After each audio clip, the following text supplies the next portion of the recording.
at Chick-fil-A. Good. Well, you made me eat. Yeah. What mile are you at? 152 and a half. Cool. What? I've only done 3 naps today. 10, 30, 10, 15, 15 in a row. And then the 45, right? Or did I take more? No, you've taken more than that. Well, yeah. I don't know that it's much more than that, but You know my brain doesn't work. you've taken at least 2 since I got back When'd you get back? at 4. Yeah, that's the 2 I took. Pretty sure. Well, I also think you slept this morning. I did at 10 this morning. And you were asleep when I got back. So there's 3 at least. When I was in the back there. You've done 2 since I've been back, and you were on 1 when I got back. Yeah, that was the 10 minute. Okay.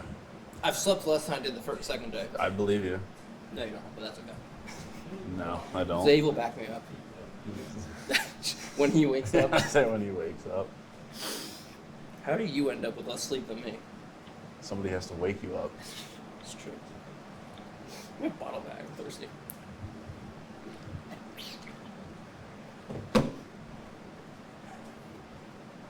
What's the pace been like today? 2 to 2.5. I got a good 5.3 average for the hour. But anytime I do that, I just blow up immediately afterwards because I do adrenaline dump. So. Yeah. But How did the running feel? it felt perfectly normal. Yeah. It's like when I went outside yesterday. I ran on the sidewalk. I felt perfectly fine.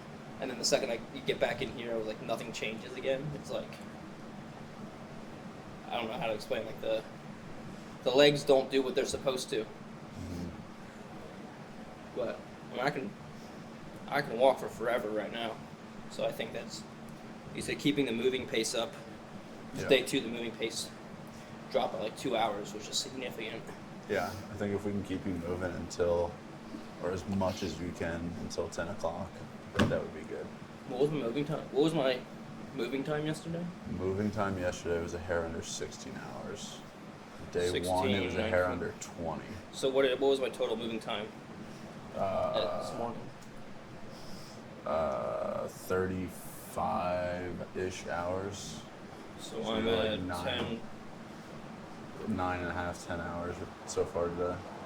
And you're I've got 10 hours 13 and a till half hours in. Yeah. 10 hours. We probably want that moving around 19 or higher, right? Yeah. I would like you to move at least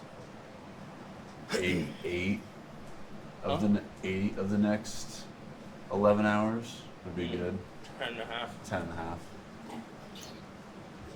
Yeah, that'll put me around 18, 19. That'll give you time for your normal short little breaks and then a good sleep if you need it.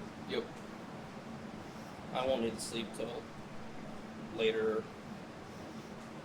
I slept early last night. I slept at 12.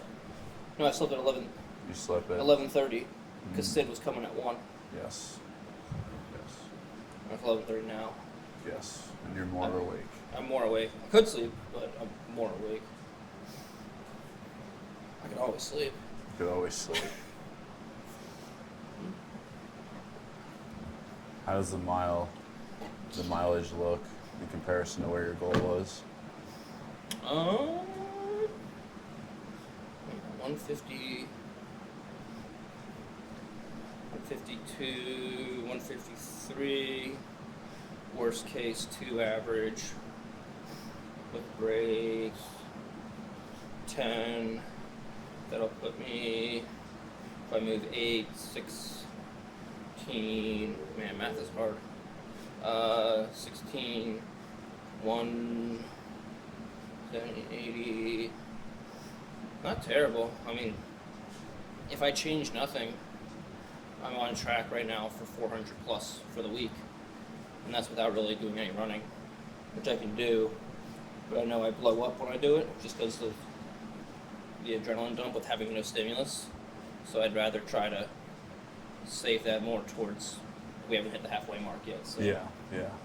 trying to like ease into that. Keep the walking pace as fast as possible, and then Yeah, without dump the tank at the end. overextending the stride. Yeah. We still have like 22 hours until the halfway mark of the week. So, like this time tomorrow night is a halfway mark. Do you think this mileage goal was a bigger chunk than you had anticipated going into it? What do you mean by a chunk? Like, was this amount of mileage more than you thought, and is it taking more out of you than you thought it was going to? Oh, it's taking a lot more out of me. Like, I was expecting, like, my body physically feels exactly how I expected it to, and I know it would feel. But the the alertness part with, like, the sleepiness and everything, it's still completely, like, baffling me how to, like, deal with that, because, like, you know, usually I'm, like, I don't have to sleep until, like, 25, 30 hour mark. But I was, like, sleepwalking at 8 hours in on this thing, so that's been, like, the part I can't quite figure out yet on how to deal with it. So this is maybe like even more mental than most of your ultras that you've done before. Yeah, I mean, like, it's definitely worse than the 6 day. Not many things can be worse than the 6 day. Not many things can be worse This than is 6 definitely days, worse. so that's saying It's a lot. definitely worse. It's like I can't use any of my stabilizer muscles. Nothing changes. At least the circle changes. The circle did change. That was nice. And then it swapped directions. So, and I got to turn. Yes. There's no turning here. No. So, yeah. What's keeping you going at this point, being a little bit behind pace and a little bit under the goal that you had set? I mean, we know we set big goals. Like we always talk about that before any race that any of us do. I'm not too worried about it. Like, constantly setting a new target based off of how things are going and seeing if I can,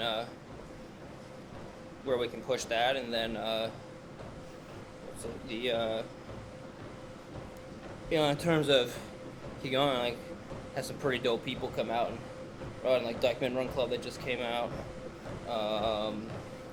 and like they're looking to bring a bunch of people out, so it'll be pretty good. Like seeing all the people come out and support and want to be about it.